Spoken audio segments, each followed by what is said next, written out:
Lokvani news network, बातमी मागची बित्तम बातमी। आमदार गोपीचंद पडळकर यांच्या हस्ते शेगाव जिल्हा परिषद गटातील रस्त्यांच्या कामांचे उद्घाटन। आमदार गोपीचंद पडळकर यांच्या कामांचा धडाका सुरू।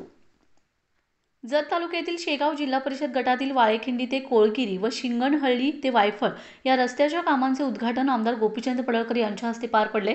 यावेळी प्रमुख पाहुणे म्हणून माजी संचालक सरदार पाटील, माजी सभापती सुनील भैया पवार, युवा नेते संजय तेली उपस्थित होते।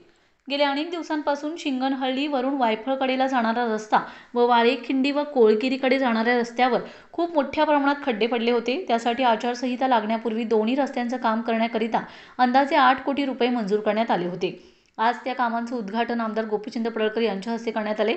यावेळी शेगाव गावचे उपसरपंच सचिन बोराडे, किशोर बुरुटे, बबलू शिंदे, आवडी गावचे नेते राजू कोडक, अमोल पाटील, भारत महाराज, सुनील जाधव, मिलिंद बापू पाटील, लक्ष्मण सुर्वे सरपंच, हितेश मागाडे, जनार्दन सावंत, संतोष पोद्दार, प्रमोद सावंत, मोहन सावंत, बाळासो मिरजकर, जितेंद्र सावंत, सुनील कुलकर्णी, मल्हारी कोकरे, भूषण सावंत, प्रवीण यादव, माजी सरपंच BA साबा यादव, माजी सरपंच अण्णासो चव्हाण, उपसरपंच किरण यादव, युवा नेते साजिदभाई शेख, कैलास यादव, तुषार शिंदे, DD यादव, समाधान चव्हाण, प्रवीण शिंदे, जमीर शेख, अलिफ मुजावर, मेजर सतीश पाटील सह मान्यवर उपस्थित होते।